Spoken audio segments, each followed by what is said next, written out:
What up, nation?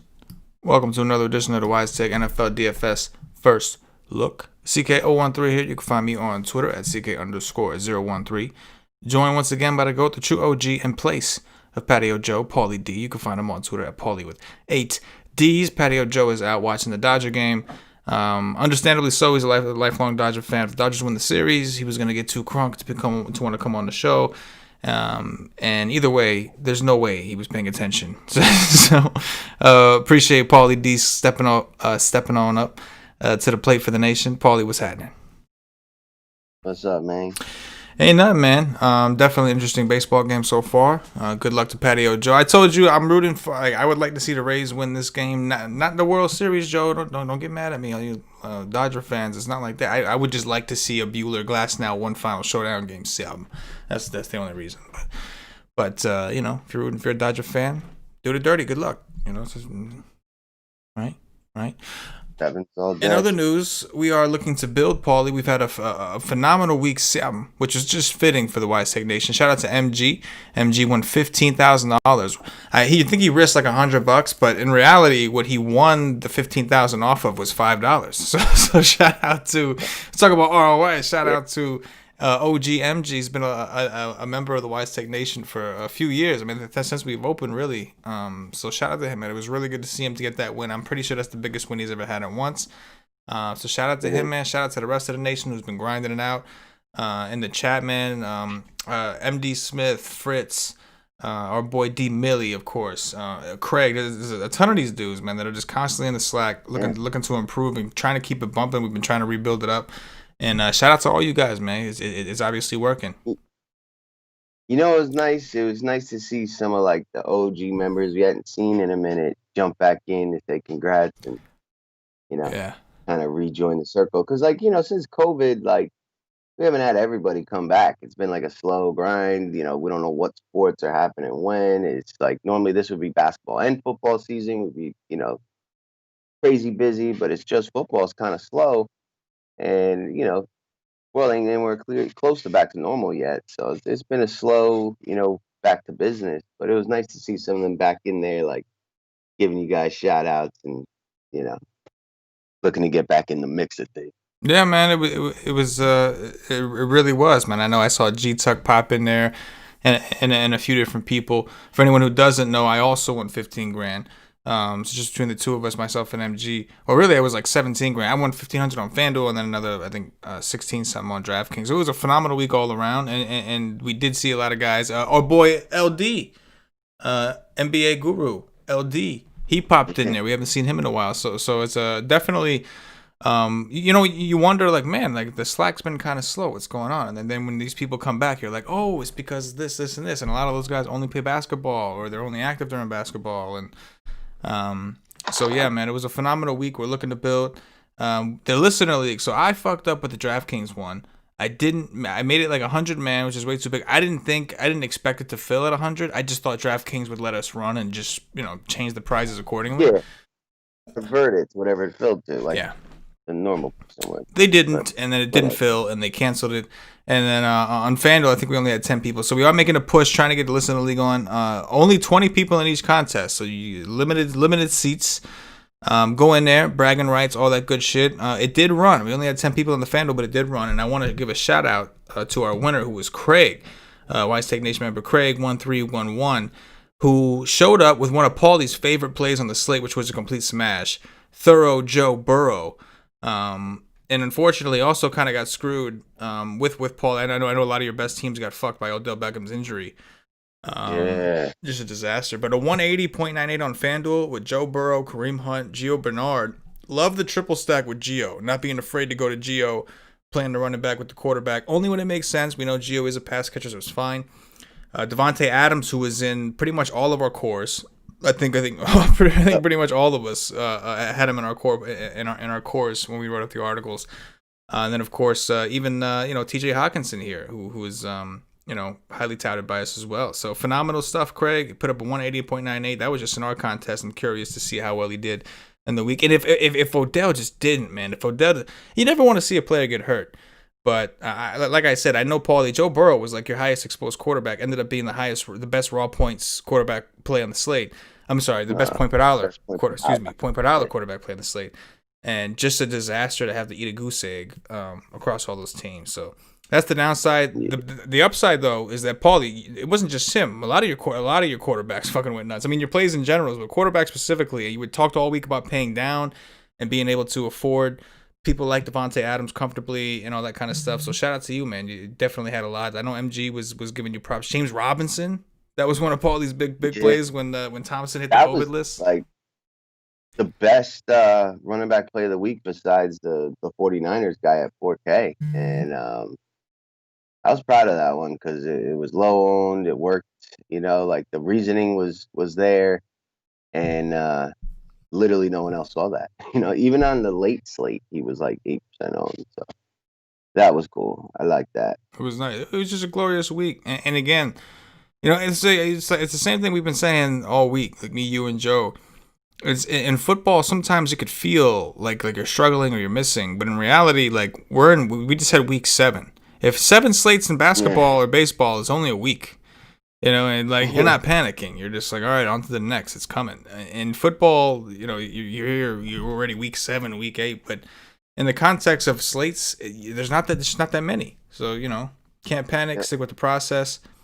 Dirties will be done all day.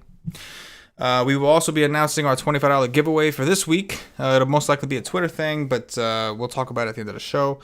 We'll be giving away $25. So. Stay tuned. Well, I guess I kind of just told you the deets. Go check the Twitter on that one. But either way, the Listener League links are in the description below. Hopefully we get this chat rolling a little bit. I know the World Series is on. We're competing with some World Series action. I get it. It's the only time that people seem to care about baseball. And that's coming from 2 guys that love baseball DFS. And baseball DFS was very good to us. But let's be real. As content creators, like baseball's never been a big draw. So it is what it is. Baseball probably is indirectly related to your win because you probably don't enter those contests without the win 2 days prior. Yeah, 100%, bro. Me and you have been grinding. Like it's been like trying to have that bankroll for football because, like you said, we normally have other sports to kind of help build, and we've been relying on these Showdown World Series games and betting and things like that to build up the bankroll up enough to be able to enter the contest we want to be in. So that is 100% true. And once again, I've talked many a shit about baseball, but baseball all season, bro, from start to literally to the end, it's been very fucking good to us. So, shout out to baseball. No one else loves you, but we do. You know what I mean? We do. With that said, I think it's about time we hop up in here. What's up, Moochie? Good to see you in the chat. Let's get this chat rolling. We're going to pop it on the screen here. And again, I'm competing with baseball. I get it. Don't give a fuck, though. Let's get this thing rolling. We're going to go game by game as we always do. Keep in mind, everybody, this is our first look. Neither of us have really looked at the slate much at all, not even the matchups. So we got everything pulled up. We're going to kind of wing it as we always do, giving our first impressions of each game, starting with the Indianapolis Colts, Detroit Lions. We have a 51 total that's down to 50, which just seems crazy high for these 2 teams. The Colts minus 2.5 on the road. Paulie, we'll talk about the Colts side first. Who stands out to you on the Colts side, if anybody? Um, Well, I, I do like this game. It's on turf. It's like, opposite divisions. Those games tend to, like statistically over a long time have higher scores than like divisional games, which, a little more rivalries, tougher D's, whatever. These guys have zero, like almost no tape against each other. It's like once every 4 years. So I do think this is an interesting kind of contrarian game. That said, there's not a whole ton that like jumps out at me. Like, specific player wise, like, you're always gonna like Kenny Galladay. You hope that they can find themselves a few touchdowns behind, and Stafford's got to throw a ton. It would make sense to pair Stafford with a Galladay. You could go back to the well with T.J. Hawkinson. And if you're really, invested in Stafford, then I'd probably throw some Marvin Jones in, who showed some sign of life last week. Though I'm not really in love with the running backs. The Colts defense is decent. I think they've played above their heads a little bit, but I think they're, overall like a top 10 defense. And I think this game shoots out. Like I think it'll be high scoring, but I don't really love a ton from either side at the moment. Fair enough. For future reference, probably we like to go. I know you're filling in for Joe. We like to go team by team. Just saying. Just saying. Right, right. And I mostly talked about the Lions side. I didn't really touch on the Colts. Yeah, yeah. No, I know. But I got you. It's in general, like I don't love the game altogether. But okay, no problem. Would you agree that the total was like surprisingly high? Like you look at like 50 or like really? Like just like It's like the new 44. You know what I mean? it's Like, true though. So it is. Like we're gonna have what, another 5, 6 games over 50 this week. It's like Yeah. I do. It feels a little bit high, but from what this season seems to be, it's probably right where it should be. Okay, no, yeah, it's true based off of what we've seen so far. And also, I'm sure part of that has to do with how bad Detroit's defense has been.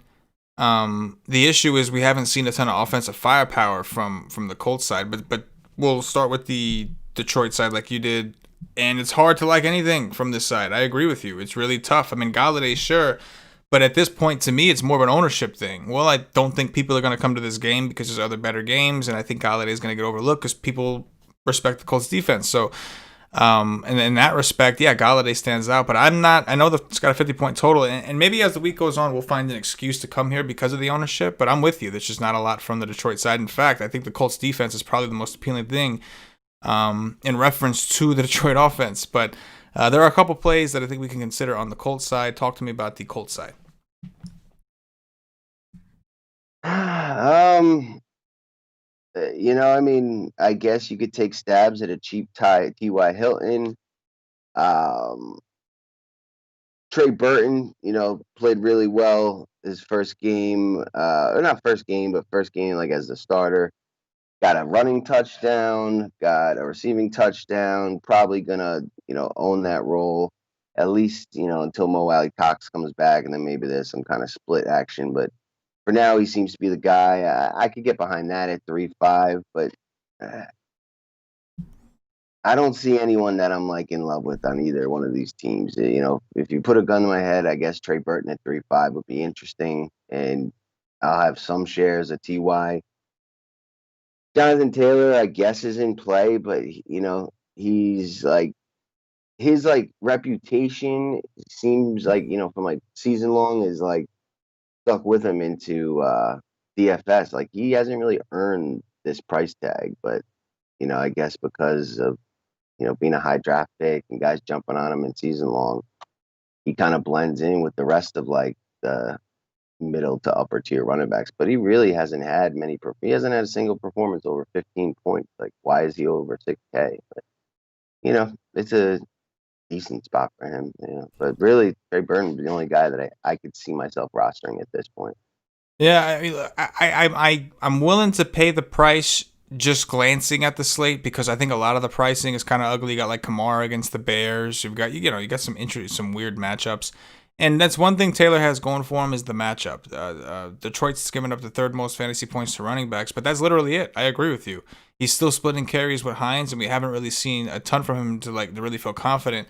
I do like the correlation with the Colts defense if you're going that route. So he's on my list. He's definitely probably my favorite play from the Colts side. It's just not saying a ton because I'm not that into this game to begin with. And I agree with you on Hilton, man. I know Rivers has looked awful, but at some point he is still the number one receiver. He's still leading the team. They're trying to get him the ball, and he's going to be on. So it might not be his turf, but he is going to be in the dome on the fast track, all that shit in Detroit. So, I think it's Hilton and Taylor. And that's really it, aside from the Colts defense from this game. I'm just not all that interested. On to the next. We've got the New England Patriots and the Buffalo Bills. We're just on a roll with these games. Total is 43. It's come down 3 points from 46, which was the open. The Bills are currently 4-point favorites at home. We're going to talk about Cam Newton and the Patriots first.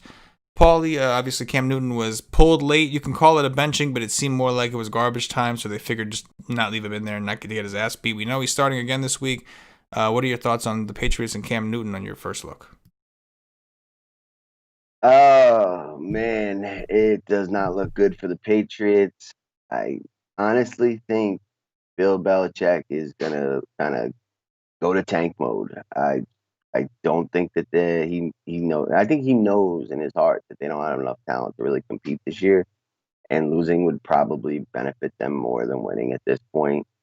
And I don't see them really hanging in here. I think they get kind of beat up. I think the 7 defensive starters sitting out for COVID, the injuries, it's just all kind of catching up to this team. And how in a game that they trailed the whole way did James White get like whatever he got 2 targets or something or 1? And like, um, I don't know. I don't have interest in really anything on the Patriots side. Edelman does stand out to me a lot. I know he's really struggled since Cam initially got put on the COVID list. And Edelman's another one. Like, from a season-long perspective, if you drafted Edelman thinking you were slick, you got burned. He hasn't done shit. He had the one good week. Yeah, exactly.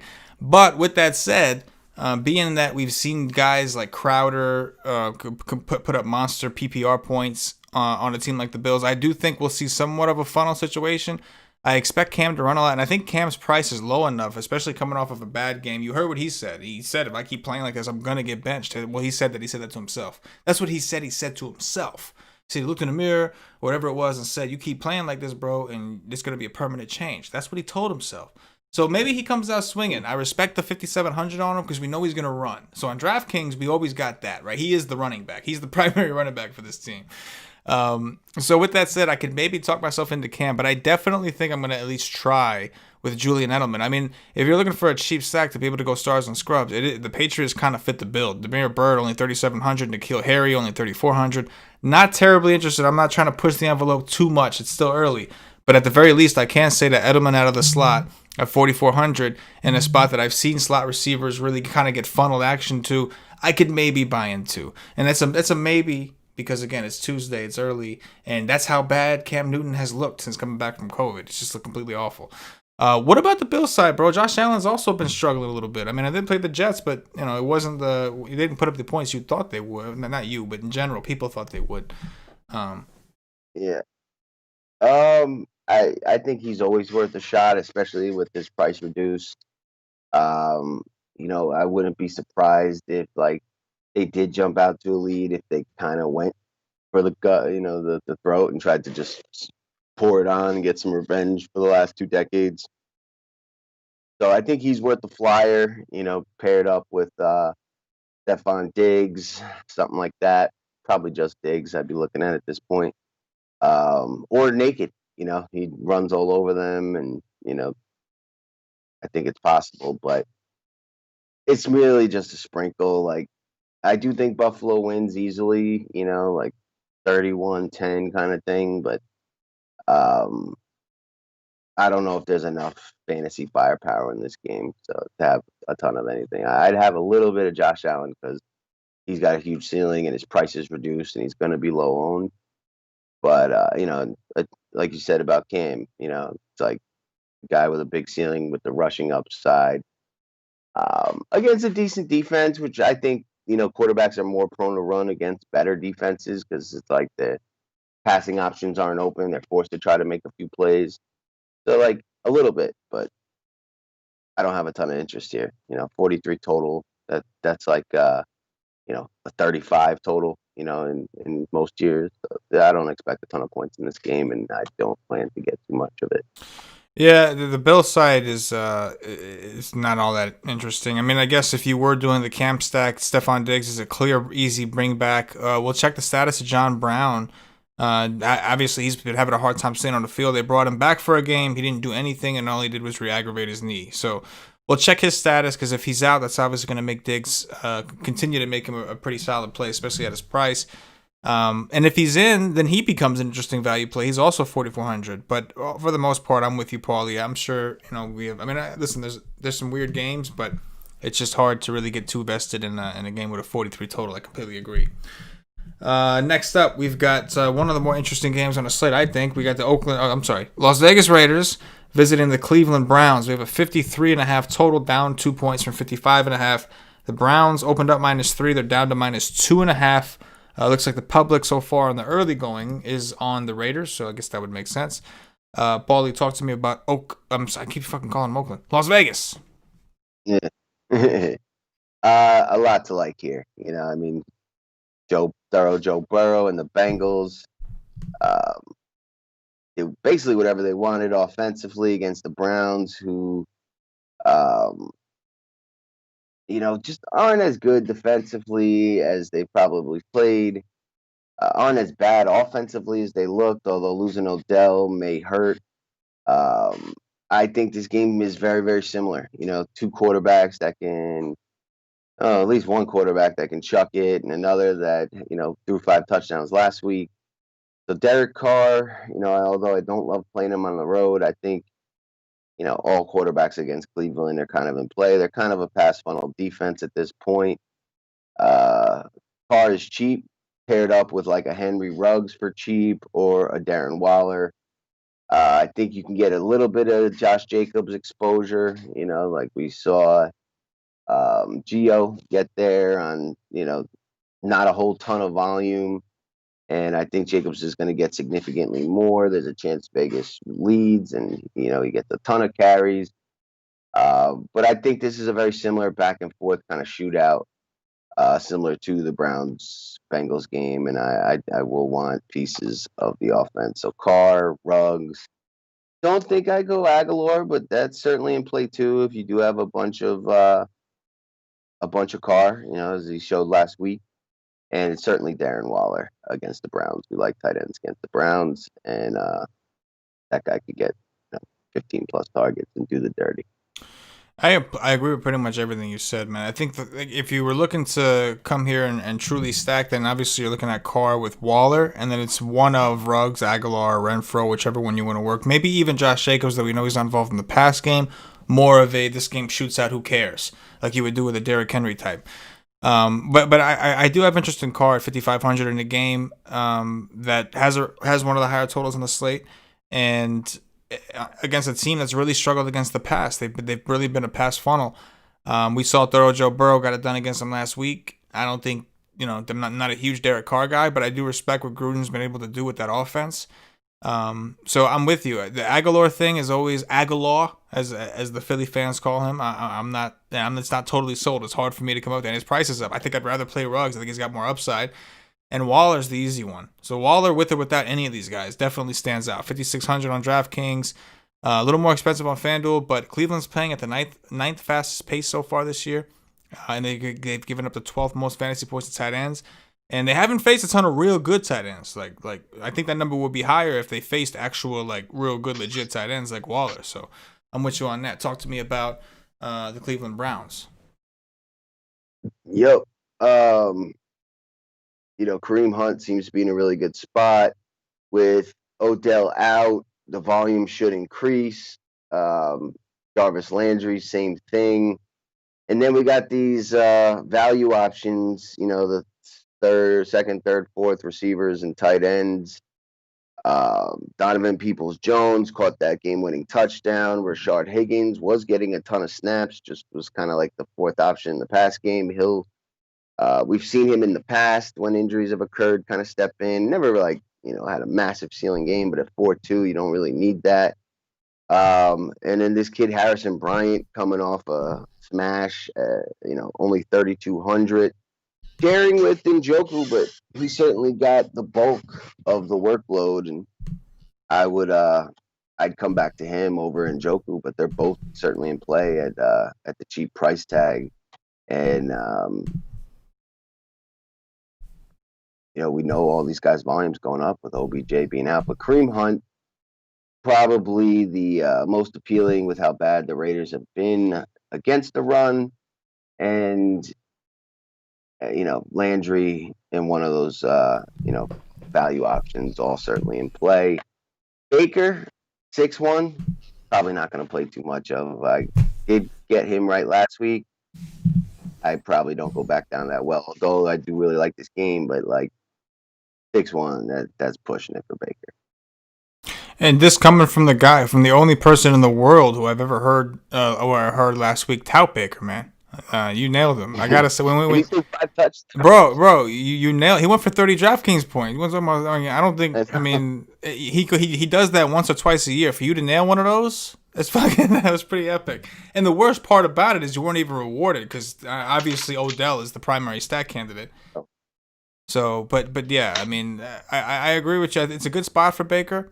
I'm with you on the price. I think we're buying high at this point. You bought low on him last week. It was right. That's a pretty big price increase for a guy that hasn't done anything close to that all year and has lost his number one receiver. But at the same time, the matchup is there. Oakland's given up the 5th most fantasy points to quarterbacks. Ironically, they've also been bad against the run. So I'm with you on Kareem Hunt. He seems like one of the best plays on the slate so far, price considering. Right, when you consider that there are other really good running backs, when you consider the role, we expect him to dominate, get some passing targets, all that good shit, matchup, everything combined. Hunt looks like one of the better plays on the slate. FanDuel is 8,200. Props to FanDuel for making you think about it. 6,900 on DraftKings. You're not even thinking about it. At a PPR site, he was the pass catching back, so it's like, you know what I'm saying? Yeah, it just stands out. The wide receiver situation is interesting because you Jarvis Landry, obviously, and not just for the catching, but he might throw a touchdown pass or two. Like we've seen him do that, right? Yeah, he threw a couple passes right last week. Right. So I'm cool with him. Go ahead. Back-to-back plays, I think it was where he threw passes. And he could the high efficiency, man. They're good when they do it. Like he could throw. Yeah. Higgins is like. I think he could get popular. He had a pretty good. He was pretty busy last week, over 100 yards. However, I'm not saying I don't like him. It's too early for me to say that. I will say this: there are a couple players the Browns are getting back from injury this week. One of them, I forgot his name, but he's a rookie. He actually won the number 3 job over Higgins initially, but he got hurt after week 1, and now Odell's hurt. So there should be room to go around. I'm just wondering. Where they go. I would assume Higgins is going to take Odell's spot directly. Hodge, yes, he's one of them. He's one of them. Hodge is the one I believe that beat out Higgins initially for the number 3 role. But again, now you're missing Odell, so there's room, and so these guys are going to play. It's just a matter of, where they're going to play. And I think Higgins is going to be the straight number 1 or 2, whatever you want to call it, replacing Odell because he's been playing. He's familiar with the plays. He's been rolling, all that good stuff. Hard for me to imagine a dude that hasn't played since week 1 is just gonna and is a rookie at that. It's just gonna get up, dust off his cleats, and just hop right in the mix. So, but something to keep an eye on because all those guys are like 3K. So just something to keep an eye on. And then Bryant, man, 3,200. They didn't really. I mean, it's still real low. He was so active. Listen, Oakland hasn't been that bad against tight ends, whatever. But I don't care. He's 3,200, and he was so active last week. You just don't ignore that. But definitely a game we want to pay attention to. Shout out to Tony A in the chat. Tony A always providing us with that information that just makes everything that much better. Says, as of now, I know it's early. He says, disclaimer. He disclaims that he knows it's early. But he says, as of now, there's projected to be winds near 23 miles an hour in Cleveland, so something to keep an eye on as we go into it. That would definitely, in my opinion, it would increase the odds that Hunt gets fed the way he should, as if missing Nick Chubb wasn't enough, but in a good matchup. But shout out to Tony A. Shout out to Mike Honcho, too. He says, if I won $15K, I would shit my pants to the point where it ended up in my shoes. No doubt, bro. Yep. Good luck, man. I wish you many shits in your shoes. I wish you many, many shits in your shoes. For sure. Next up, we've got the Minnesota Vikings, Green Bay Packers. We've got a 54.5 total down from 55.5. Packers opened up -7. They're down to -6.5. This is a rematch from earlier this year. Obviously, there's division rivals, but this is game number 2 for what it's worth. This time, Green Bay is at home. Paulie, talk to me about the Minnesota side, who is coming off of a bye. What do you know about Cook? I heard he's like almost definitely playing. According to the note on DraftKings, like the you know how they take the beat writer shit, it says that Cook is like 99.9% going to come back. So they seem pretty confident, okay. But obviously, you know, that don't mean shit at this point. But I'm assuming I'm playing as if he's back. Right. Okay. You know, he didn't smash in week 1. You know, they were trailing most of the way, but he did get 2 touchdowns. And Green Bay is like a run funnel D. You know, they've got one of the best corners in the game who will probably take away Jefferson or Thielen and, you know, really increase Dalvin's workload. So, like, all week staying on top of his status. Is he practicing in full? You know, like, what are the reports saying? It's going to be big because his price is down at 7,500. In a situation where he could really be needed to touch the ball like 30 times between the pass and the run game. He's interesting, you know, but risky. You know, maybe the groin is not all the way back. Maybe re-aggravates it. I don't think I can get myself to really going too heavy on him. But he also could, you know, win the slate at 7,500 in this kind of environment. So I'll have some of him. He's definitely interesting. I think, you know, one of these 2 receivers is going to have a huge game because I think one is going to be like virtually, you know, like invisible, and the other is just going to get like hyper fed targets. So, you know, I don't think we're going to know that going into Sunday. I think we'll have like our best guess. I think certain people in the industry seem to think it's going to be more so Jefferson because Thielen does get a bunch of work in the slot. But this team plays a lot of 2 tight end, and, you know, I think that the Packers will be able to kind of choose who he matches up on. So I think you don't play them both on a team, but I do think that whichever one is not guarded by that stud cornerback could have a big game. But Dalvin Cook, probably the only real thing I'm interested in here, like that I'll have more than like 10% on the Minnesota side of the league. I agree completely. Phenomenal spot for Cook. Packers have actually given up the 2nd most fantasy points to opposing running backs. And their DVOA numbers makes everything. They've been bad against the run for a few years now.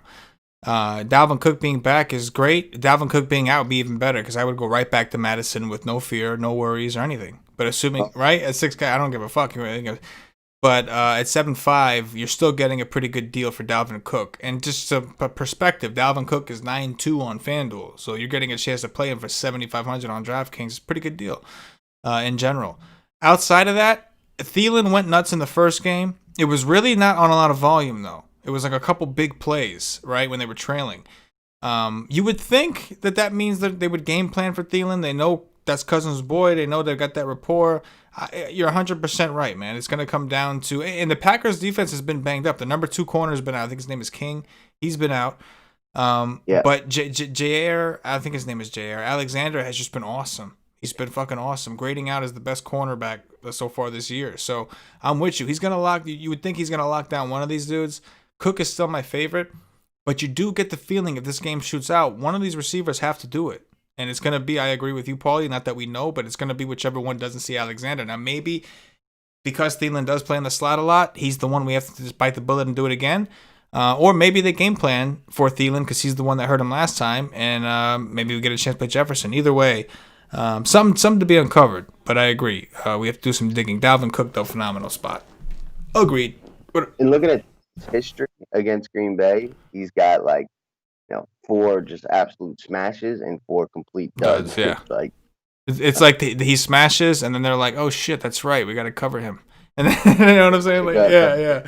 It went off like, oh, let's cover him, and then so if one doesn't get Alexander, should have a pretty good day. Yeah, that should be done. What about Aaron Rodgers and the Green Bay Packers? Yeah. We played a lot of Rodgers this year. I think we continue. 76. Price is getting up there, but he's one of a few quarterbacks I think have appeal. Minnesota seems to be improving against the run. They're terrible against the pass. Aaron Jones's status will certainly impact how much we like the pass game. If he's out, I think you just kind of go right back to the well with Rodgers, Devontae Adams, Jamal Williams. Marquez Valdez-Scantling really burned a lot of good Rodgers teams for me this week. Yes, sir. Yes, he did. And I thought he was cheap enough that you could pair him in that stack, but similar to what we talked about with Hopkins, it's like, Adams this week is so expensive. He needs to get everything, and I think if playing Adams, I think I go single stacks with just Rodgers Adams, maybe Rodgers Williams Adams, but I don't think I include other receivers this week just because then that guy doing a little bit better takes away from Adams, who's 900 more this week and really pretty much has to do the same exact thing. Certainly capable in this matchup, but it'll be single mans or with Jamal Williams if Jones is out. We got to see what Jones's status is. And if Jones is playing, it kind of lowers me on everything. You know what I mean? Because he can certainly take away some of the touchdowns from Adams. Adams probably doesn't get as much volume, and at that price, he can end up hurting you some. So it's TBD till we hear what's the status on Jones and Cook and how we think this whole game ends up playing out. But I'll definitely have a little bit of Rodgers with some stacks because he's got it like that. I agree. I'm gonna have some. My interest level in this game is gonna, it's like it's not even that I want to. It's like it already happened. They already did it. What are the chances the same exact thing happens? What are the chances Adams goes for 40 DraftKings points again against them, like he did in week 1 or whatever it was? And Valdez-Scantling also had a good game. I think went for like 19 DraftKings points. So it's like, what are the chances? But the spot is still good. The Vikings have given up the 8th most fantasy points to quarterbacks, the 2nd most to receivers. I think that in my Rodgers teams, that'll be a debate of mine. Do I keep Adams by himself, or do I throw in Scantling? And I think the only argument I'll make for Scantling as far as a triple stack is he's so cheap that he just really needs one touchdown and a couple catches. So I guess you can make it work if need be. Plus, he may help you. You can use the correlation to help you afford Adams, who is crazy expensive. But with that said, I totally agree with your mindset of he's so expensive that you want him to do all the eating. It's like it's hard when you're paying for a price for a receiver that's that expensive. You really need him to do work. But you know what? He's shown us that he's the Michael Thomas of this year, right? Like Michael Thomas in the same situation last year. Adams was hurt a bunch, I know. But last year, that was the whole beauty of Thomas. He was 9K, but you could play him every week because he was getting 15, 20 targets a game. And I think when he's healthy, that's going to be what the situation is. So definitely have to consider Adams and see if we have the value to afford him. And gonna be looking to play some Aaron Rodgers once again because we have every week, and this is a great spot. Let me ask you a question. Do you think that you can, just get your exposure to Rodgers through Adams, and you don't need to include Rodgers in the stack? Like Adams blew up. Rodgers wasn't a quarterback you ended up really wanting last year. He did fine, right? But he wasn't the slate breaker. He wasn't. Yeah, you know what I mean. And it's like I absolutely do. Them two combined, it's a lot of money. It is. So maybe this is not really a stack. It's like if you like it, just play Adams and call it a day. I don't disagree. I think it's going to depend on, obviously we're going game by game. We haven't really looked at the slate too much as a whole. So I guess it depends what we like at quarterback. But as of now, yeah, I'm prepared to find something else I like more at quarterback. And at this point, I'm willing to say at the very least, you can get a lot of your exposure to Rodgers through Adams. So I definitely think so. For sure. Moving on. We've got the Steelers Ravens, we have a 46 total. This total dropped 3 points from 49. The Ravens opened up -5.5 at home. They're down to -3.5. Looks like as of right now, the public seems to be on the Steelers side of the ball, getting the points. Talk to me about Big Ben and the Pittsburgh Steelers. So I don't think that I come to this side for any stacking. The Ravens did trade for Ngakoue and are just going to have a ridiculous pass rush now. Amazing defense. And, I just don't see Ben, winning a tournament at that price in this matchup. Hard to really decide who to stack him with. I mean, I guess, Deontay Johnson's your best bet. But, his price is now elevated. I think, Juju Schuster is an interesting contrarian play. Like, I actually like I was almost like, he's history, but, bounce back week, 14 targets, 9 receptions. And, I think he's probably a better option than Deontay if you factor in the ownership.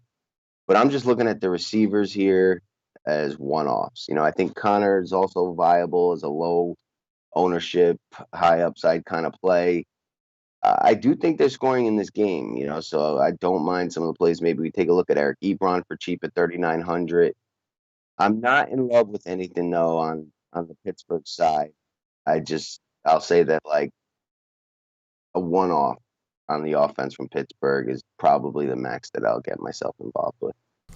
Yeah, I agree. I don't see a team that I want to stack. Nothing stackable here. Like you said, there's a few guys you don't mind plucking one of, like working in some James Conner. Not that it's a good matchup, but it wasn't a good matchup for Miles Sanders, and he ran for 118 yards and 9 carries. So from that standpoint, sure, but the receivers are a little better, right? Deontay Johnson's targets have been insane in games that he's played, and he's been healthy. If he's out, Claypool's been just filling his role and not skipping a beat. So you feel like you said, especially if you're going to stack the Lamar, which I'm curious to hear your take on Lamar, you have bringbacks that you can make work. But there's nothing here outside of the bringback that you're really crazy about.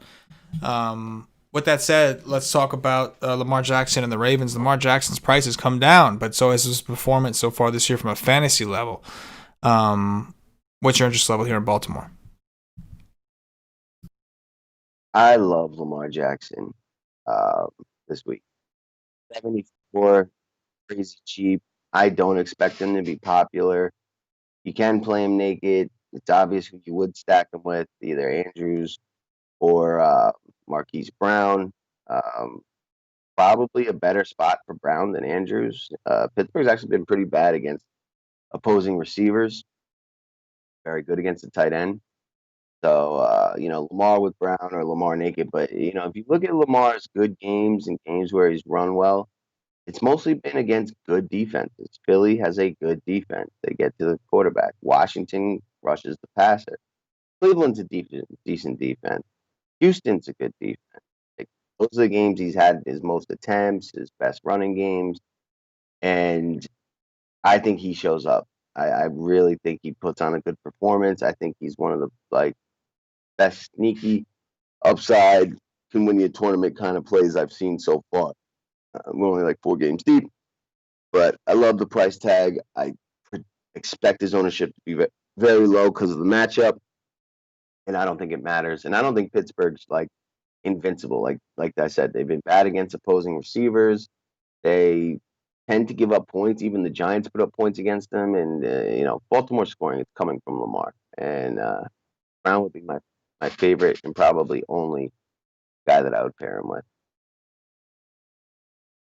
Yeah, I think it make a lot of sense. I mean, Lamar Jackson, he is coming off his best game of the season, I think, from a fantasy perspective, and it was really only because Philly made him, right? That's been the secret to Lamar Jackson. Outside of his shellacking at the hands of Kansas City, who seems to own him, he hasn't been pushed. He hasn't needed to do anything. He's sitting in the pocket, handing the ball off. It's not needed. So I think this does look like a really sneaky good spot for Jackson and a buy low opportunity, especially on DraftKings at 7,400. We know that he will still run if need be. And the Steelers, like you said, have given up the 7th most fantasy points. 7. 7th most fantasy points to opposing wide receivers. So I really like the Lamar Jackson Brown.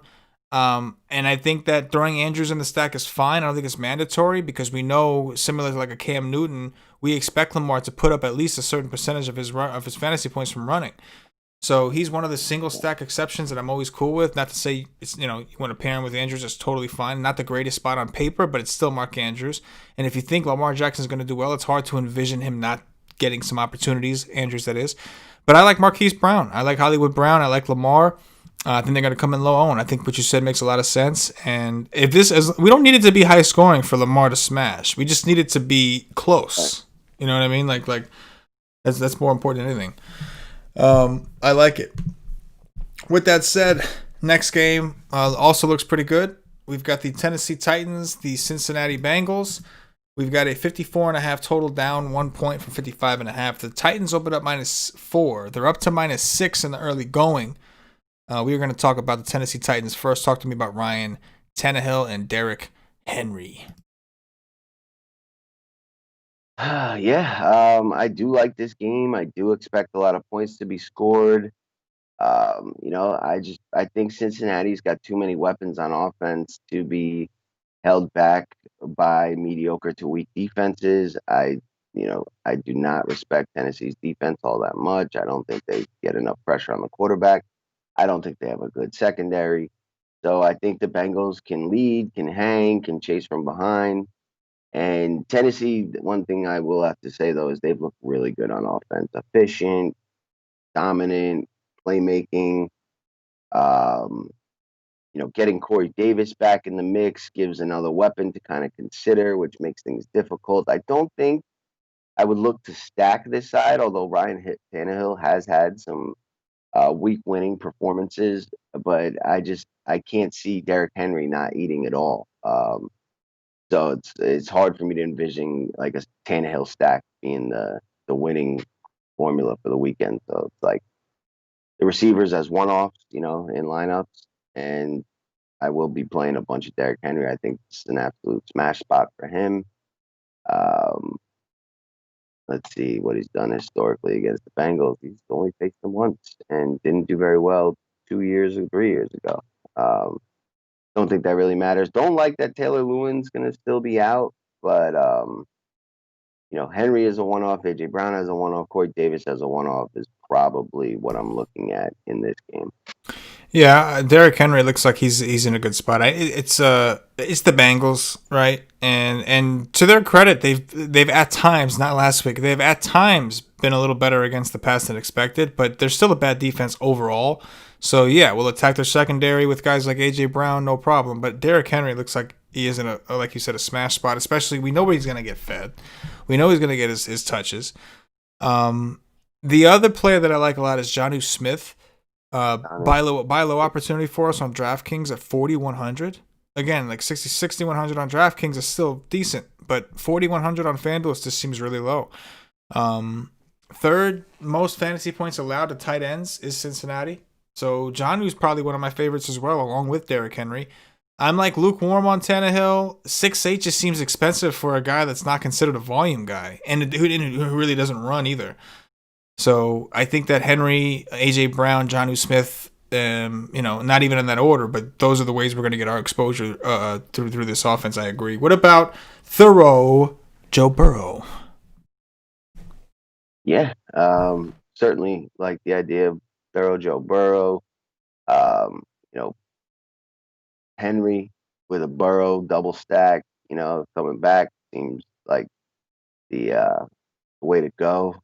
Burrow plus Geo and T. Higgins, Burrow plus Higgins and Boyd, Burrow plus AJ Green and Boyd, Burrow plus AJ Green and Higgins. Burrow plus 2, run back with Henry seems to be the way I want to attack this thing. Hope that Henry and the Titans play from ahead, give him 30 plus touches, and thorough Joe Burrow just keeps this thing close, flinging the rock, makes for a nice little stack. The Cincy receivers, with the exception of Tyler Boyd, are still pretty cheap, and the only problem is that they kind of all take a little bit away from each other, and you really do need the game to shoot out. But 1 week, one guy could dominate touches. and that's why we play him in me to build it up a few different ways. We'll see. Joe Mixon's status would really impact how much I like it, though. Because if Mixon's here, I would certainly not have as many Burrow stacks because they do really like to feed him the rock. I expect Mixon to be out. I'm like pretty sure the Bengals have a bye next week, and what do they do? What are they really playing for this year? Might as well uh, keep Mixon healthy. Don't rush him back. Don't risk like any long term injury, and let Joe Burrow and company kind of do their thing once again. That's what I see. Yeah, I mean, if Mixon is in, I agree. It's a knock a little bit towards Burrow, but in general, this offense seems like an offense you want a piece of. And I know it seems crazy speaking so highly of the Bengals, but Burrow has been awesome, man. He's been great, and so has T. Higgins, man. Like we knew what Boyd was. We already knew he was talented. AJ Green is finally coming around. At least that they're trying to really force him to come around. And I think the emergence of guys like T. Higgins have helped him take some pressure off him. So I agree. And you look at the pricing, man. Boyd 6'6", T. Higgins 5'6", AJ Green 4,500. They're all really cheap. So it's just everything's just really enticing to play him. I mean, Joe Burrow with two of these guys, Boyd, Higgins, Green, and then you throw in Jonnu Smith on the other side with Derrick Henry. You already have a pretty solid looking game stack and one of the highest total games on the slate. So everything does line up. I would expect this game to be very popular though, especially after what Joe Burrow just did. And I think the way Joe Burrow doesn't smash, it's hard to see Tennessee's defense holding them. Tennessee has given up the 10th most fantasy points to quarterbacks, 13th to running backs, 6th to wide receivers, and even 10th to tight ends. So they've just been a terrible defense. But the path that doesn't go, Burrow's thrown for 300 yards in 5 of 7 games. It lines up legit. too good. Like if you're not playing him at this point, it's really just an ownership thing. And we don't know what his ownership's going to be. I'm assuming it's going to be fairly high, coming off a game where he was the highest point per dollar play on the slate, and now he's in a just as good of a matchup. In some people's eyes, maybe even better. Like some people may perceive this to be better. That's the only way you go around it. Otherwise, he's got to be in your list right now. He's just too good. I think the only way that Burrow doesn't get there is, like you said, if the running game gets going, if Mixon gets reeled back, or if Gio is just super successful on the ground, which is also a possibility. But either way, definitely a team to focus on and kind of really think about, all day. With that said, let's talk about excitement. Let's talk about my New York Jets, Paulie. The New York Jets on the road to visit the Kansas City Chiefs. We have a 48 total down from 48.5. The Chiefs opened up as 20-point favorites at home. They are down to minus 19.5. Obviously, a pretty big projected blowout here from the best team in the league going up against the literal worst team in the league. Talk to me about the Jets first. Yeah. LaMichael Perrine's pretty cheap. The Chiefs aren't the best against the run. He got his first touchdown last week. I think his role is going to continue to increase because why not take a look and see what the kid's got, get him experience. Denzel Mims at 3,200. If you need that kind of value, this kid's big and talented. 7 targets in his first game. Perriman's questionable. I expect him to miss. And we'll see what Crowder's status ends up being. But, you could take a stab there. Chiefs are really good against the pass. But, all it really takes is a couple catches and 1 touchdown. And you'll make value and open some shit up, especially if you want to play the Chiefs.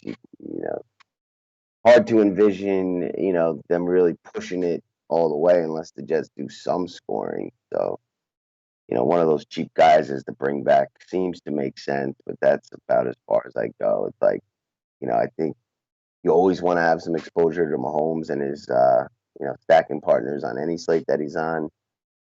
So, LaMichael P. Ryan and Denzel Mims would be the bringbacks. And I guess Crowder, if he is active, he's been awesome and consistent.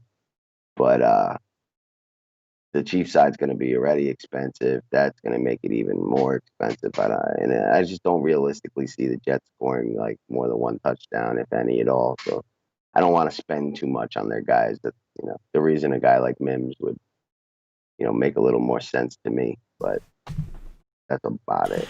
Yeah, I agree. I think that if you're using Jets, it's most likely as bringbacks or even value piece bringbacks to help you stack the Chiefs, right? Um, we would prefer to see Mahomes get pushed. However, Mahomes is coming off of a bad game to his standards, right? One of the lowest fantasy scores we've seen Mahomes post. Now, it was in the snow. His team blew him out. Just wasn't needed. Maybe we see it again because you just don't think they're going to need Mahomes per se in this game. And every other quarterback in the league has been able to dump on him. But in the event that they do want to use this as a get right spot for a guy like Mahomes, it does seem convenient to use a Denzel Mims, like you said, who's extremely cheap on both sites. Maybe even a Brashad Perriman. Or if Crowder is out, even a Braxton Berrios out of the slot. So I think competitively, if you think this game, if you're going to take the contrarian take, which is obviously the long shot approach, that this game is more competitive than it lets on, then Crowder is the one you want. But if you're just taking, like, I know this game is going to be a blowout, I just think that the Chiefs are going to kind of have one of those games where they let their offense really roll, then you're looking for the cheap guys to help you be able to reach the expensive cheap guys. That's like, that's really it. So I'm with you on that. I do like Denzel Mims as a value piece in general, just because he's missed so much time. He's a rookie. I think they want to see what he can do. But even so, it's not a good matchup. The Chiefs defense has been legit this year. It has. They've been pretty good, especially I should say they've been good against bad quarterbacks. They've been good against bad offenses, and they've been good against Lamar too. But that in general, it does not look like a pretty spot for the Jets. What about the Chiefs? What are you doing? What are you doing with them, man? Yeah, it's tough. Like 8,100 for Mahomes in a game. You just don't see him needing to go the distance. You expect them to be able to score on the ground. You got the Le'Veon Bell revenge. I'm sure they'll get him a touchdown. It's tough to really want to get a lot. I'd see myself getting like 5%, because uh, he still could get 5 touchdowns in the first half and, win the slate for you at low ownership. And, it's obvious you pair him with like a Tyreek Hill or a Travis Kelce, trip it up with one of the cheaper guys like Mecole Hardman or Demarcus Robinson, or maybe even Byron Pringle took that punt to the house. We got to see what Watkins' status is. But Pringle didn't get anything in the past game, so that's probably not a realistic option. But I do like Clyde Edwards-Helaire. I think this whole like Le'Veon Bell narrative things, just no one's going to really play Helaire. And this is true, realistically, an absolute awesome opportunity for him. Pass game, on the ground.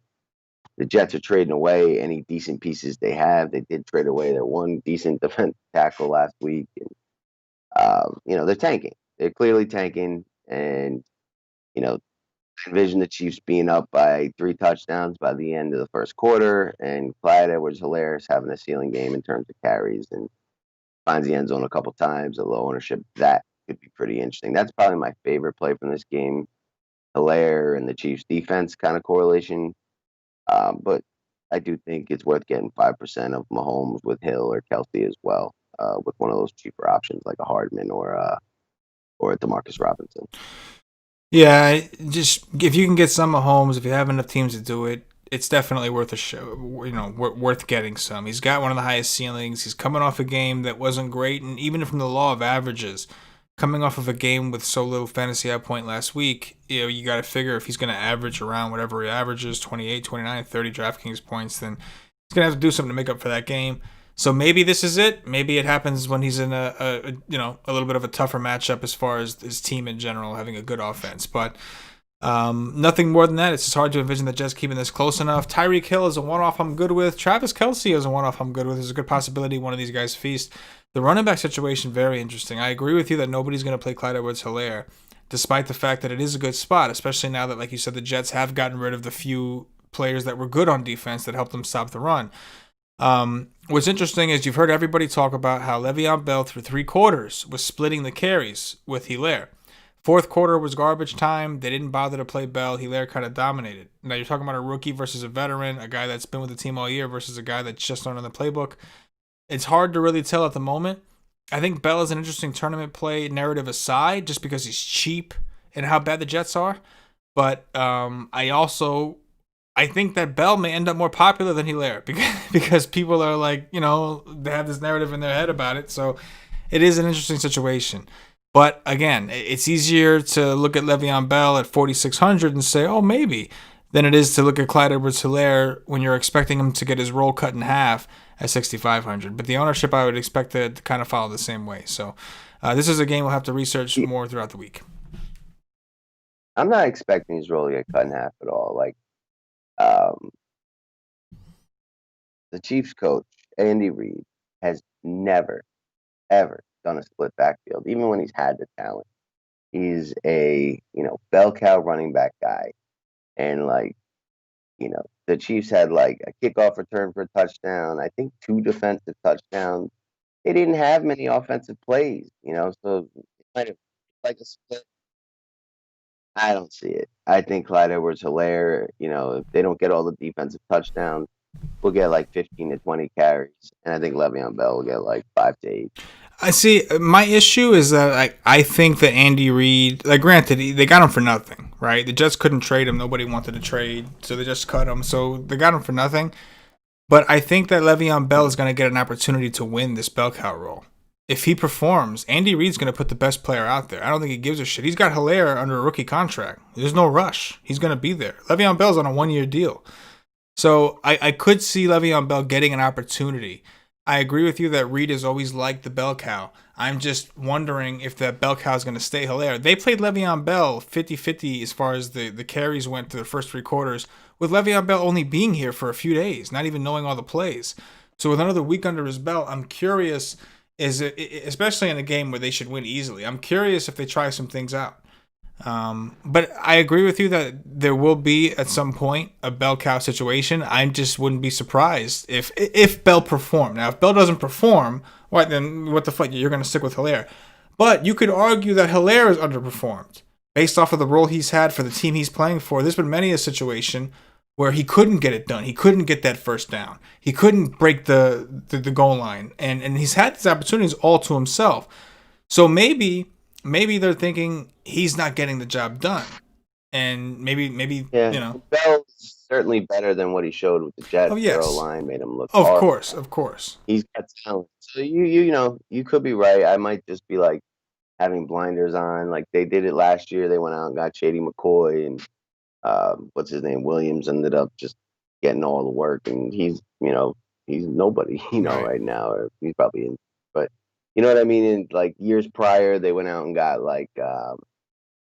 what was that running back's name? He was on the Eagles and the Cowboys, and then back to the Eagles, and they, when they had another guy in front, that guy was the lead guy. But maybe he hasn't been impressed with Helaire. I've heard Helaire struggled in pass pro, and that is something Le'Veon Bell does very well. So maybe you're right. Maybe they do split it for a few games, and whoever ends up winning, takes that role, and the other guy just becomes the change of pace. And that's really what Clyde Edwards-Helaire projects as, a third down, pass down back. You know what I mean? That's kind of what he made his money on in college. And maybe that's what Andy Reid's thinking. He's this guy's not a 3-down back, and I need something better to bell cow it up. So it's possible.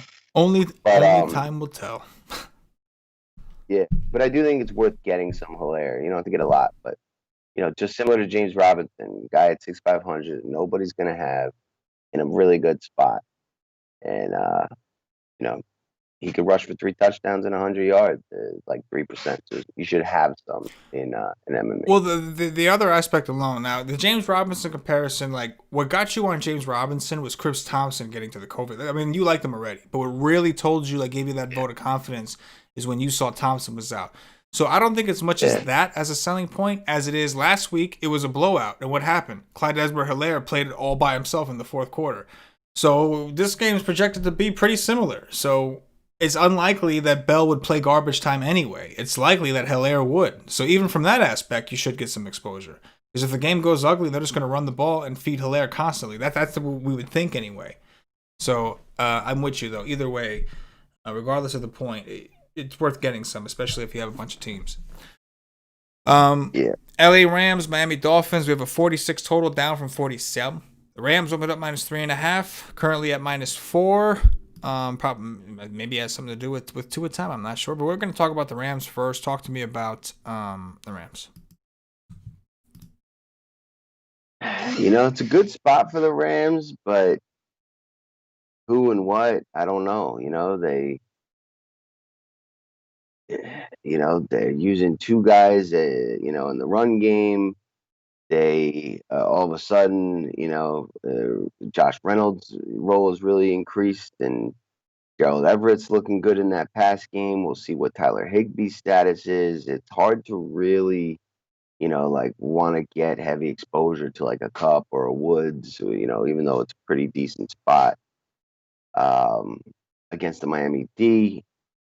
I don't know, I don't see myself really doing a ton here. Like, if I was confident Darrell Henderson is going to see you know, 15 plus in pass game work, that would probably be my favorite spot. But, they got Cam Akers waiting in the wings that, at the drop of a hat could get more work after not seeing it the last few weeks. Malcolm Brown got his share. And, now these other guys in the pass game are getting involved. It's tough. A lot of mouths to feed. They kind of, spread it around really great for DFS purposes. But, I'll probably have a little bit of like a, Goff with a Cup or Goff with a Woods and running back one of the cheap receivers from Miami. But not a ton. I think this is one I just kind of watch and see versus get much exposure to. Yeah, I don't disagree. This would be a spot where I would be into the running game, but I don't like this little game they're playing. I mean, I guess Henderson is the lead guy, but you get the feeling that's all temporary. Like at any given moment, like Brown could pop ahead of Henderson or Akers could pop ahead of Brown. Like you just feel like you just don't trust the situation that's going on. So if he's the last man in and you really like the rest of your team, okay, but I'm just not comfortable with that situation. And similar to the wide receivers, I'm fine with Cup or Woods. I just don't have a really strong standpoint on which one. If Higbee's out, then I'm cool with Everett, even though Miami's been decent against tight ends. Just simple fact that he's 3,700 and going to play a bunch of snaps, I'm fine with that. But I agree. I'm having a hard time really getting a pulse for the Rams offense. And the Rams offense, it hasn't hummed like we're used to. They've been very run heavy. And now they're doing this running back committee type approach, and it's been a weird situation. On top of that, we got Tua on the other side, who we're going to talk about in a second, making his debut. Not the greatest situation, but making your debut of the season, being with Aaron Donald on the other side of the offensive of the line. With that said, talk to me about Tua. Yeah, I'm shocked that they're putting him out to debut in this game, with the exception of they're coming off a bye, and that's like a traditional time to get a guy's first start after 2 weeks of practice, yada yada. Especially with how good Fitzpatrick was looking, and his team had legitimate shots at making the playoff. But I think, like I said, I sit back and watch, and look to play Tua going forward as like a cheap quarterback who's obviously got some talent. If they're replacing Fitzpatrick, a team that's kind of starting to turn in the right direction, he must be killing them in practice, and they just need to get him out there. I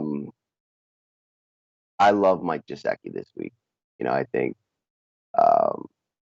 with what's his face, the legit corner on the Rams, plus the pass rush that Aaron Donald and company bring, you're going to probably lose like a Devontae Parker or Preston Williams, and Tua's got to be looking to check down. Gesicki's that guy, 4,900. We saw Cole Kmet time and time again get open yesterday. We saw even Jimmy Graham get open a few times.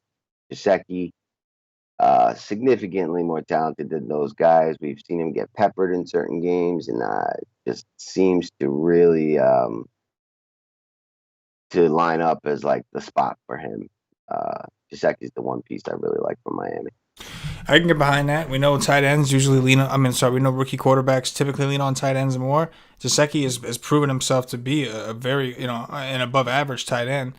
On top of that, the Rams, that's been like their biggest weakness has been the tight end. They're 25th against quarterbacks, the fantasy points allowed, that is. 25th, 24th against running backs, 31st against the receiver, 12th against tight ends, so pretty big discrepancy.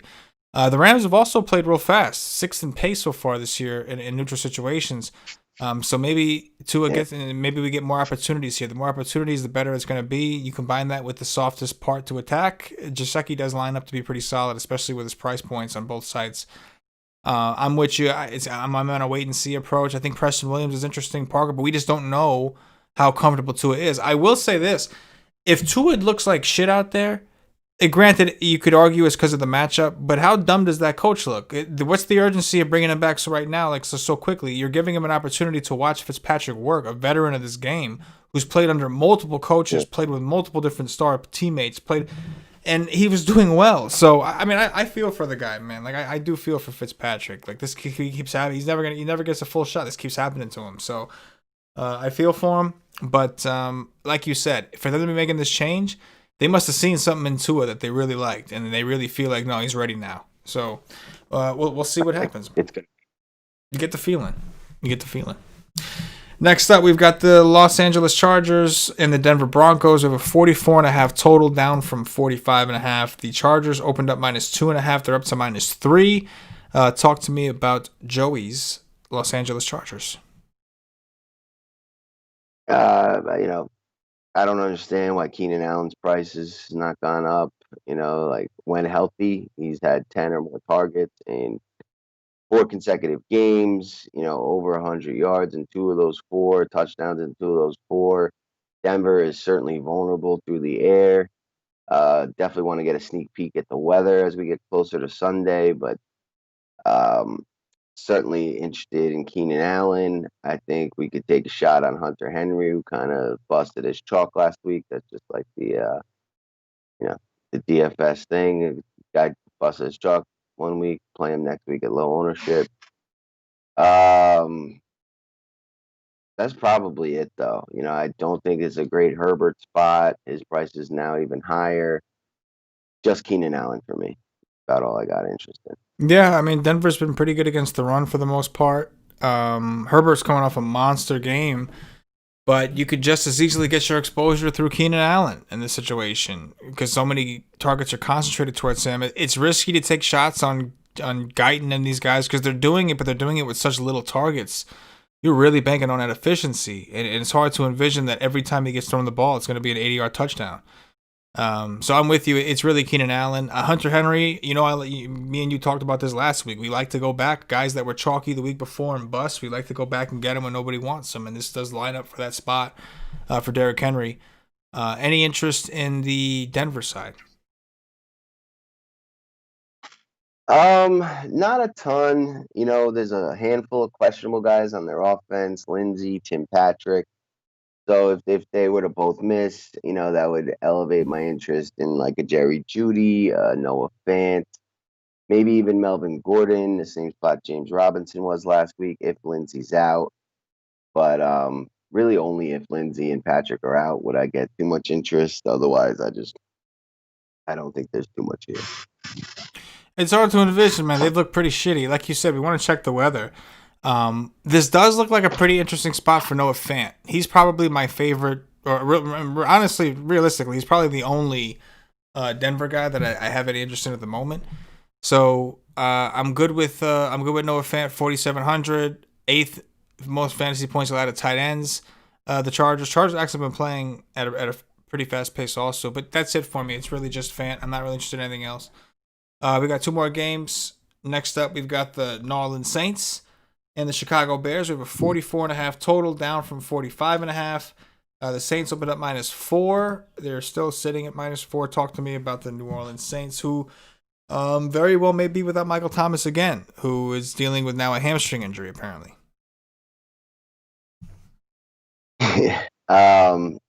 And we don't expect Eman Sand back from COVID yet, right? No, I think once they're on the list, it's 2 weeks, I believe. 2 weeks. Okay. So, not a ton to like here. The Bears just, are slow. They don't get many big plays, so the clock tends to run when they have the ball. And with the Saints kind of beat up as well, I don't see them really looking to push. I think both teams will run the ball. Kamara, I think I'll get some exposure to because he's probably going to get minimal not minimal, but lower than he should be, and I try to really avoid looking at matchup all that much, but the pace certainly looks to be kind of painful here. Maybe Marquez Callaway, who also is questionable, but if he's healthy and Eman Sand and Mike Thomas are out, I was really impressed with the volume workload he got. I don't think the Bears' pass defense is anything to really worry about.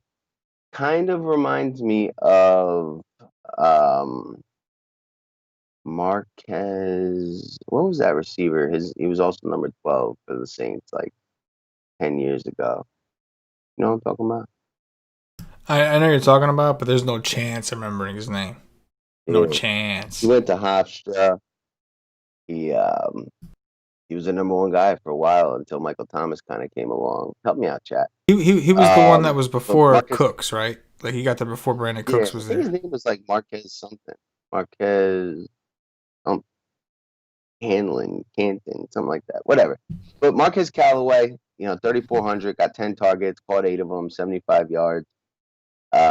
If Emmanuel Sanders and Mike Thomas are out again, I think that's a viable value play. I'll have some Kamara, probably lower ownership than he should be. Traquan Smith, you could take a stab at, but in general, this is not the game for me. I'm there's not a ton. If Thomas and what's his name? Oh shit! If Thomas and Eman are out, which I'm pretty sure Eman is, but if Thomas is out, which I think he will be, Jared Cook, another tight end. I know Paulie, you were on him last week. He got into the end zone.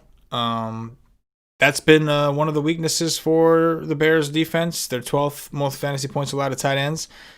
But Kamara, man, I do like Kamara. It's not a good matchup on paper, not a good pace, none of that. But I think from a volume perspective, I like him more on DraftKings, first of all. Number one, the price.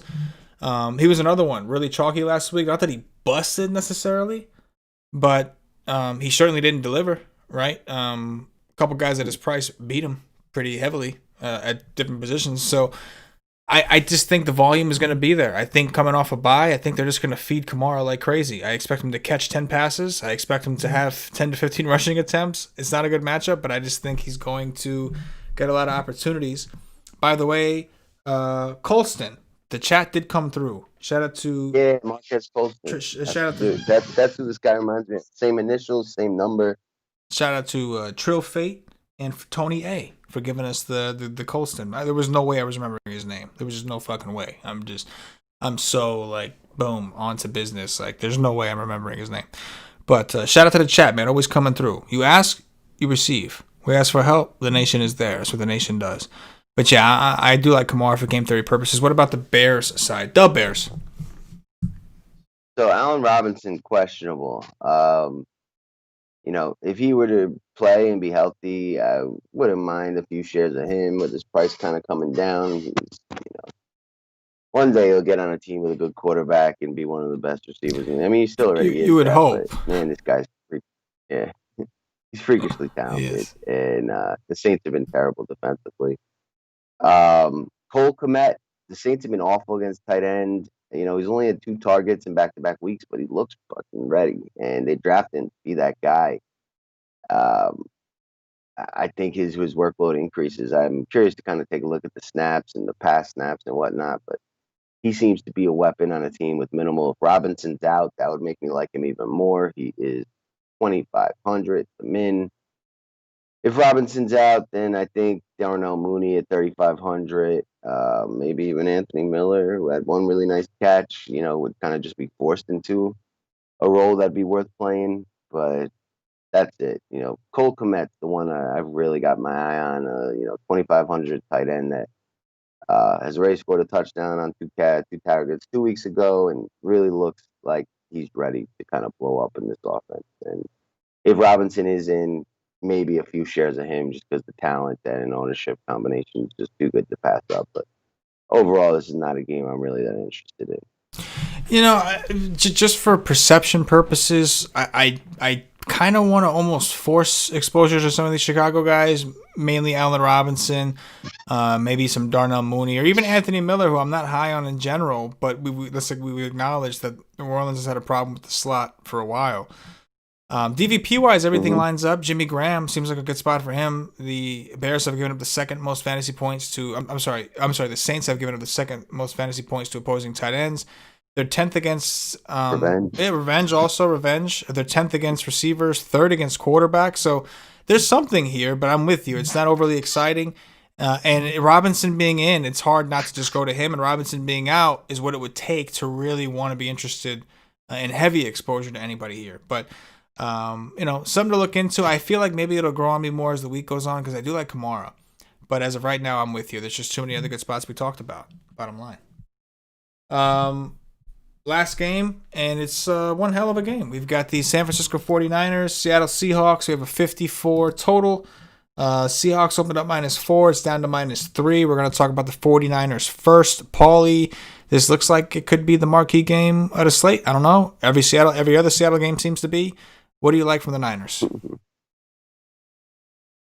I do like Jimmy Garoppolo. The Seattle defense is not good.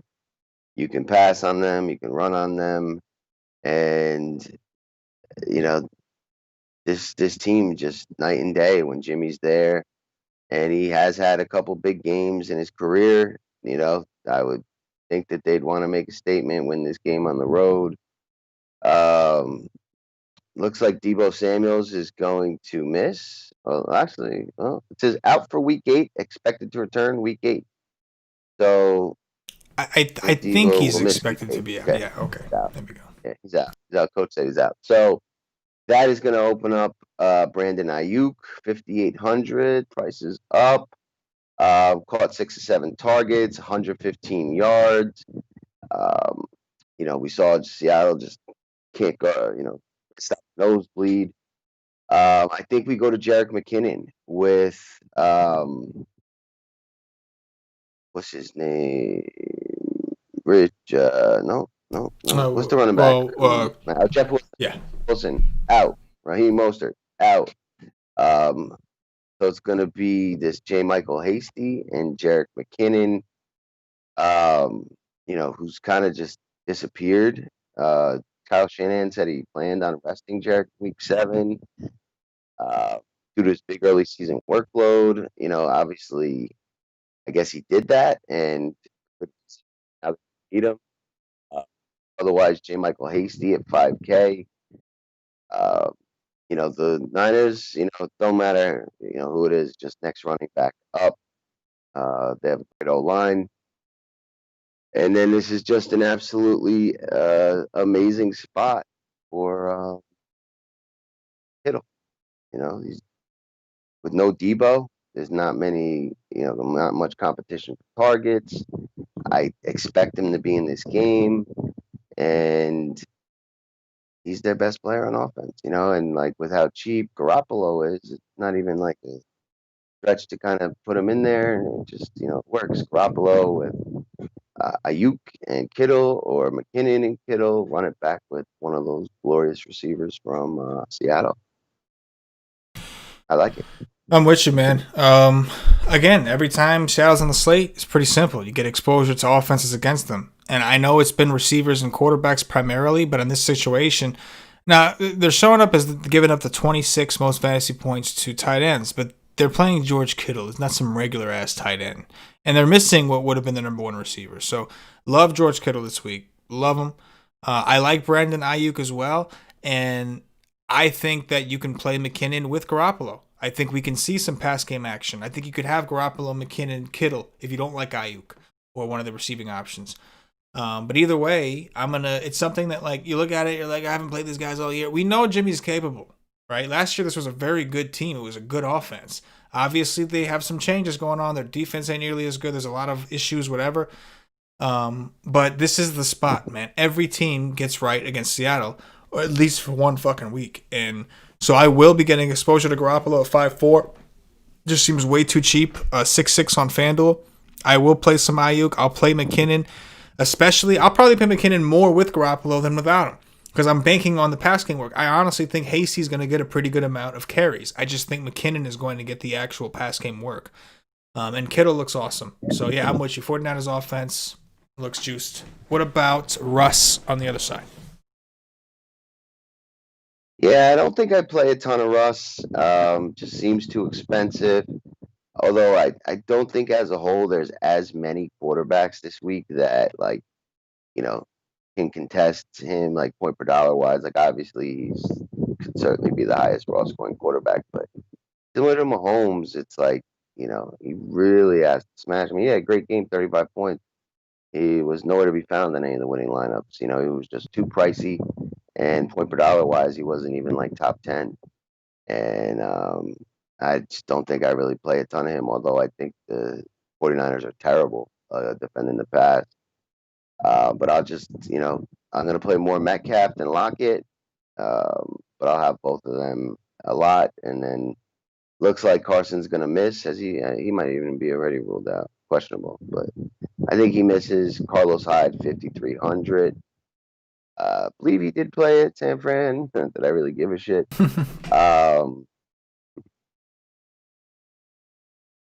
Yeah, that's it. Is Metcalf, Lockett, probably just one of them as part of a stack with the San Francisco things. I mean, if you're doing MME, certainly get a couple Russ with one of those guys. I don't think I do all three. Just too much salary, and it seems to be one or the other, not both. And I can't stand this situation with the tight ends here. It's like they literally throw to 3 tight ends, and none of them separate. None of them get enough volume. But I wish Greg Olsen would get ruled out so we could play. What's his name? Disley. But until that happens, it's just Metcalf and Lockett, and 5% Russ with one of those guys stacks. Yep, I think I love Metcalf. It looks like a really good bounce back situation, right? He was shut down last week. I don't even want to say shut down because I think it was more about picking on Kirkpatrick, who was dealing with a foot injury. They were just picking on that dude. Yeah. It was simple. Yeah. Like obviously, who's the other guy that was locking down Metcalf, so to speak? He's a really good cornerback. He's fucking good. Patrick Peterson, right? Peterson. But more than that, we've seen him get burnt a few times, and I'm pretty sure Metcalf could have or did whatever. We look at the tape, I'm sure he did. But more than anything, they were just picking on Kirkpatrick.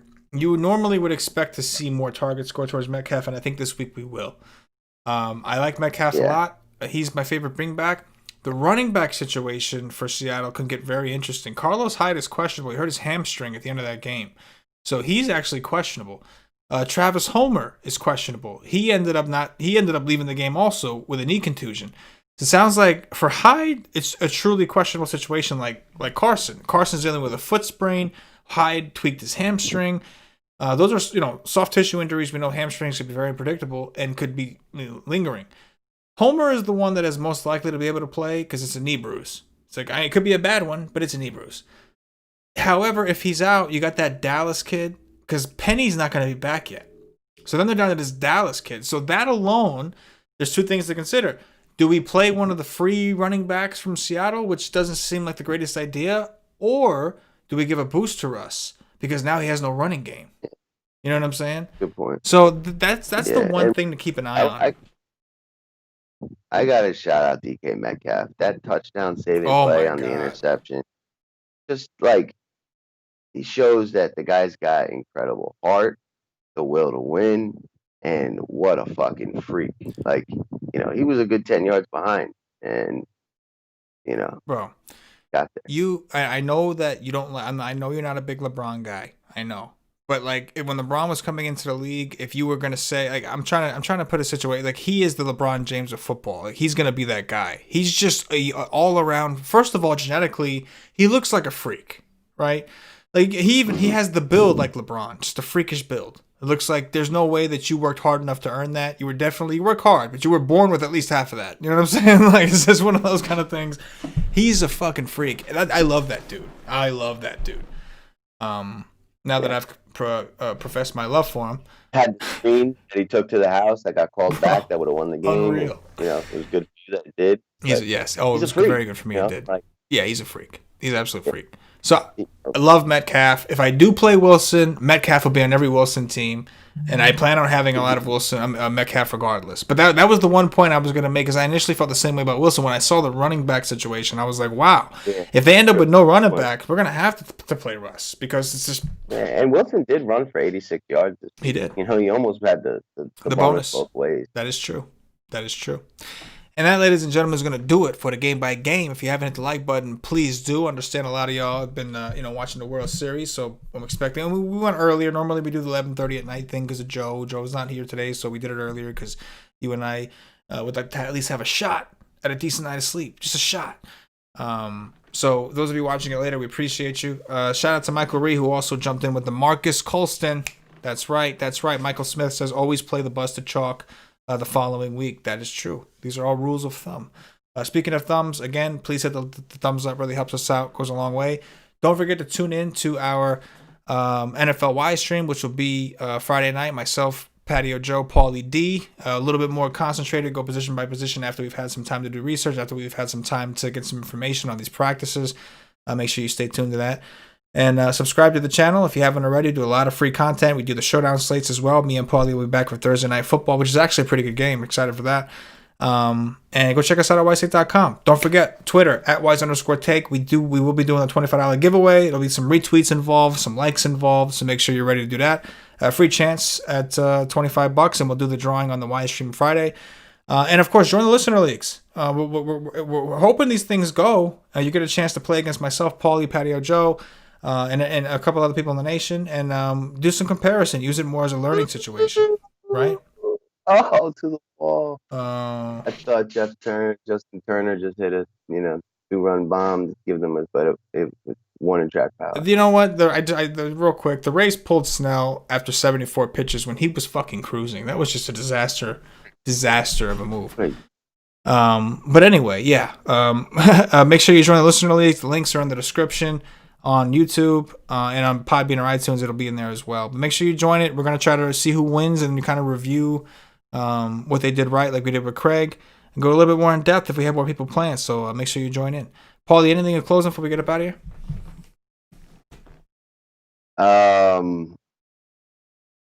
Just shout out to you and MG again. That was awesome. And like you said, we're going to look to build on it again this week. Who's next? You heard the man. Who is next? It's going to be someone at the nation. So make sure you come check us out. Come rock with us. And check out our paid content as well at wisestate.com. For myself, for Paulie D, the entire Wise Take Nation, as always, good luck. Yeah.